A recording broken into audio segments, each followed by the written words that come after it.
இப்பொழுது என்ன நிலைமை ஆட்சியிலே அமர்ந்ததனால் இப்பொழுது எந்த நிலைமை, அதுவும் பாராளுமன்ற தேர்தல்கள் எல்லாம் முடிந்ததுனால இப்போ எந்த நிலைமையில இருக்கிறது என்று ஒரு கள ஆய்வுக்காக சிவஞான சம்பந்தம் ஐயா அவர்கள் அங்கே சென்று பார்வையிட்டு அது குறித்து அதன் தகவல்களை இங்கே இந்திய நாட்டிலே தமிழ் மண்ணிலே தமிழ் சொந்தங்களுக்காக தமிழர் தொப்புள் கொடி மக்களுக்காக நாம் தெரிவிக்க வேண்டிய கடமை இருக்கிறதால இந்த பத்திரிகையாளர் சந்திப்பை நிகழ்த்தி நடத்தி கொண்டிருக்கின்றோம். 248 பேர் இப்ப அடையாளம் காணப்பட்டுள்ளது.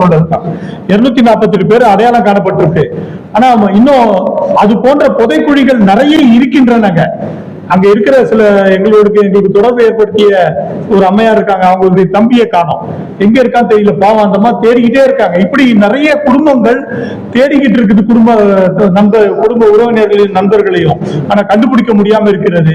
இப்போ வந்திருக்கிற அரசு மீது ஒரு நம்பிக்கை ஏற்பட்டிருக்கு, அவங்களுக்கு விசாரணை மேற்கொள்ள வேண்டும். ஆனா அந்த விசாரணை என்பது ஐயா இப்போ மனு கொடுத்து வந்திருக்கிறது சர்வதேச நிலையில ஒரு விசாரணை மேற்கொள்ள வேண்டும் என்று. அந்த சர்வதேச விசாரணை என்பது நம்ம ராமலிங்க சந்திரசேகர் அவர்கள், தமிழகத்தை சார்ந்த ஒரு எம்பி அவர்கள், அவர் என்ன சொல்றாருனாக்கா, ஏற்கனவே நம்ம அதுக்கான விசாரணைகளை நேர்மையாக தானே செய்து கொண்டிருக்கின்றோம். இதை சர்வதேச என்கின்ற முறையில் அமெரிக்காக்காரனை கூப்பிட்டு நடத்துறா என்ன வரப்போகுது, நீங்க தான் பாத்துக்கிட்டு இருக்கீங்களா அப்படின்னு ஒரு கேள்வியே திருப்பி கேட்டாரு. அதுக்குதான் சொன்ன, சர்வதேசம் என்பது இந்தியா கூட இருக்கலாம், இந்தியா விசாரணை பண்ணலாம். மத்திய அரசாங்கம், இங்கே மோடி அரசாங்கம் இதற்கான முயற்சியை எடுக்க வேண்டும். அது உள்துறை அமைச்சர் ஜெய்சங்கர் அவர்களுக்கும் மனு அனுப்பியுள்ளோம்.